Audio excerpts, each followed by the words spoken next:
Assalamualaikum warahmatullahi wabarakatuh. Saya Muhammad Syafiq Isnadi, Bitrik number BA 23110497. Hari ini akan membentangkan tentang peranan majikan dalam perkembangan kesatuan sekerja sebelum kemerdekaan. Pada masa sebelum kemerdekaan, Malaysia ini pernah dijajah oleh British dan mengalami pertumbuhan ekonomi yang pesat dari segi industri getah dan juga perlombangan biji timah. Dengan perkembangan ekonomi ini, keperluan terhadap tenaga kerja yang lebih besar akan muncul dan sedikit sebanyak akan mendorong pembentukan kesatuan sekerja ini. Peranan majikan sangat penting dalam pembentukan kesatuan sekerja sebelum kemerdekaan ini.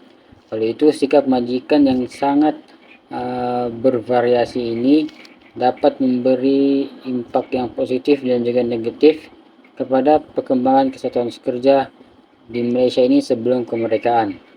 Sebagai contoh, ada yang melihatnya sebagai ancaman bagi kekuasaan dan kepentingan ekonomi mereka. Selain itu, dari sisi positifnya pula, majikan ini pula mengiktiraf pentingnya bekerja sama dengan kesatuan sekerja untuk masing-masing menjaga kestabilan tenaga kerja dan juga hak masing-masing. Seterusnya kita ketahui dahulu apa itu definisi majikan. Menurut Akta Perhubungan Perusahaan 1967, Akta 177, majikan ini ialah itu mana-mana orang atau kumpulan orang, sama ada yang diperbadankan atau tidak diperbadankan, yang mengambil pekerja di bawah suatu kontrak pekerjaan dan termasuk kerajaan dan mana-mana pihak berkuasa kecuali yang dinyatakan jelas menurut akta ini. Dewan Bahasa dan Pustaka pula memberi maksud majikan ini sebagai orang atau benda yang mengambil orang lain bekerja. Ia merangkumi sama ada diperbadankan yang mengambil kerja seorang pekerja, termasuk kerajaan maupun mana-mana pihak berkuasa berkanun. Seterusnya saya akan menjelaskan secara ringkas latar belakang kesatuan sekerja sebelum merdeka. Pada mulanya, kesatuan sekerja ini telah wujud sekitar tahun 1920-an melalui perkembangan industri estet dan perlombongan.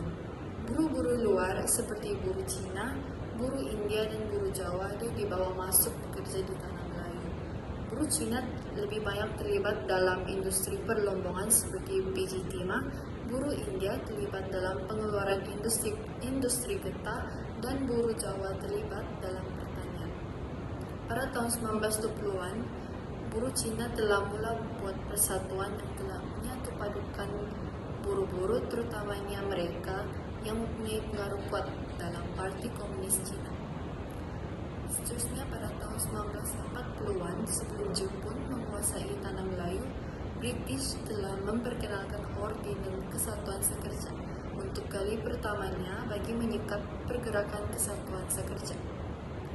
Seterusnya, satu pendaftar kesatuan sekerja telah dilantik untuk mengetahui bilangan kesatuan sekerja dan pergerakan mereka dapat disekat dari dipengaruhi Parti Komunis Malaya. Ordinan ini telah membuat penangkapan secara besar-besaran untuk menangkap pemimpin dan ahli-ahli kesatuan sekerja yang terlibat dengan Parti Komunis Malaya, dan mogok yang berlebihan turut dihapuskan. Tetapi undang-undang ini tidak dapat bertahan lama akibat penjajahan Jepun di tanah Melayu selama 4 tahun. Jadi setelah Jepun menyerah kalah kepada pihak British pada September 1945, wujud pula General Labour yang dikuasai oleh Parti Komunis Malaya. Dalam General Labour ini, yaitu di mana kesatuan sekerja menghadkan keanggotaannya yang mana alih-alihnya terdiri daripada pekerja-pekerja yang bekerja di dalam trade, pekerjaan atau perusahaan yang serupa. Kesatuan ini dianggotai oleh pekerja-pekerja dalam semua sektor perdagangan dan perusahaan. Hal ini penting untuk memudahkan perundingan bersama dan menggugurkan kelayakan persekutuan-persekutuan kesatuan sekerja yang dikuasai oleh pihak komunis. Hal ini juga telah mengakibatkan aktiviti Parti Komunis Malaya melalui kesatuan sekerja menjadi lemah.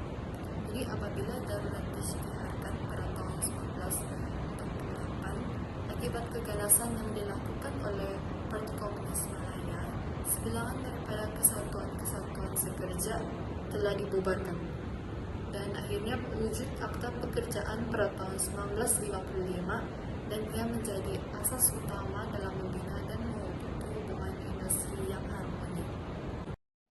Kita masuk kepada isi yang pertama dalam peranan majikan dalam perkembangan kesatuan sekerja sebelum kemerdekaan, yaitu yang pertama, majikan berperan dalam mengawal pengaruh kesatuan sekerja.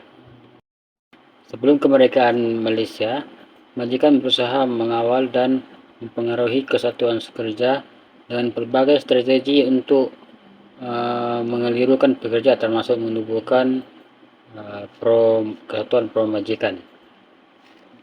Perkara ini bertujuan untuk melemahkan dan juga melumpuhkan kesatuan sekerja yang memperjuangkan hak-hak mereka. Oleh itu, majikan ini lebih cenderung untuk menyokong kesatuan sekerja yang lebih memihak kepada mereka. Dan majikan ini akan memberikan insentif dan juga tambahan kelebihan kepada mereka yang menyokong majikan ini sesuai dengan kehendak mereka untuk menjaga kepentingan dan juga ekonomi majikan.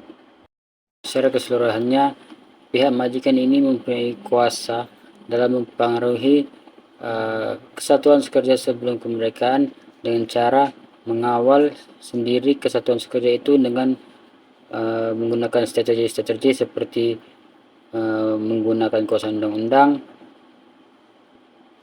cenderung untuk memilih dan juga menyebelahi kesatuan sekerja yang memihak kepada mereka, dan juga mereka enggan mengiktiraf kesatuan sekerja itu sebagai kesatuan yang sah. Assalamualaikum dan salam sejahtera. Saya Nurin Nazifa akan membentangkan peranan pihak majikan terhadap kesatuan sekerja sebelum kemerdekaan yang kedua, iaitu menghargai pekerja. Untuk menghargai pekerja, majikan perlu mempunyai kemahiran komunikasi yang baik supaya arahan yang diberikan oleh majikan kepada pekerja jelas dan pekerja dapat melakukan pekerjaan tersebut sesuai dengan arahan dan melakukan pekerjaan dengan baik. Juga boleh menyatakan kata-kata dengan kata hormat. Contohnya, majikan mengucapkan terima kasih kepada pekerja setelah pekerja menyelesaikan kerja yang diminta oleh majikan, atau dengan memberikan kata-kata hormat seperti ucapan terima kasih ini, pekerja akan merasa diri lebih dihargai dan pekerja juga akan merasa lebih bermotivasi untuk melakukan sesuatu kerja dengan lebih gigih lagi. Selain itu, contoh lain untuk majikan menghargai pekerja ataupun kesatuan sekerja ini, majikan boleh mengadakan acara penghargaan makan malam, yang mana misalnya dalam acara tersebut majikan memberikan anugerah kepada pekerja terbaik. Sekian, itu saja dari saya. Terima kasih.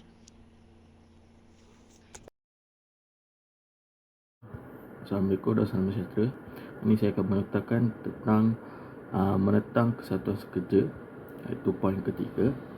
Pada masa sebelum kemerdekaan, pihak majikan banyak kali menentang kesatuan sekerja dengan pelbagai cara. Oleh itu, terdapat pelbagai faktor yang menyebabkan majikan ini dia menentang kesatuan sekerja pada masa itu. Antaranya ialah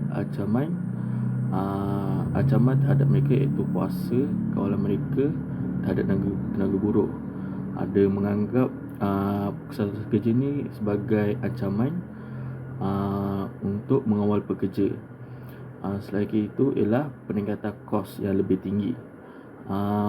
Peningkatan kos ni dari segi faedah atau gaji yang lebih tinggi apabila wujudnya kesatuan sekerja ini menyebabkan majikan mula risau tentang peningkatan kos inilah. Selain itu, pemogokan dengan kesatuan sekerja ni boleh menyebabkan berlakunya pemogokan antara tenaga buruh dan juga majikan. Majikan sering menggunakan pelbagai taktik untuk malam pembentukan kesatuan sekerja ini, termasuk ugutan, pembentian kerja dan penindasan terhadap ahli kesatuan. Walaupun demikian, terdapat majikan yang bersedia berunding dengan kesatuan kerja demi mencapai persetujuan yang adil dan saling menguntungkan. Namun demikian, perjuangan ini untuk hak pekerja dan pentarafan kesatuan kerja merupakan perjuangan yang terus berlangsung sepanjang sejarah, termasuk di Malaysia sebelum dan selepas kemerdekaan. Sekian. Okey, yang keempat ialah hak pemberian bonus dan gaji kepada pekerja. Okey, pada masa sebelum kemerdekaan lagi, pihak majikan ni dia seringkali menekankan tentang pemberian bonus dan gaji kepada pekerja. Apa itu bonus? Bonus adalah bayaran tambahan yang diberikan kepada pekerja apabila memenuhi sasaran sesuatu organisasi tersebut. Dalam erti kata yang lain, bonus ini kita boleh takrifkan dia sebagai tanda penghargaan majikan atau tanda terima kasih majikan terhadap pekerja yang selalu bekerja keras dan bertungkus lumus sehingga dapat memberikan ulangan yang lumayan dan menguntungkan kepada organisasi tersebut. Kebiasaannya bonus ini diberikan apabila sesebuah syarikat atau sesebuah organisasi itu mempunyai keuntungan yang lebih daripada jualan tahun lepas ataupun jualan tahun lalu.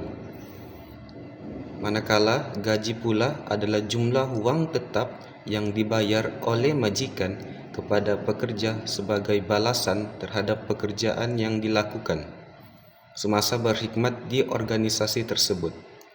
Gaji ini biasanya dibayar dalam jangka masa tetap seperti pada hujung bulan ataupun pada hujung minggu. Semuanya ni bergantung kepada pengurusan organisasi tersebut.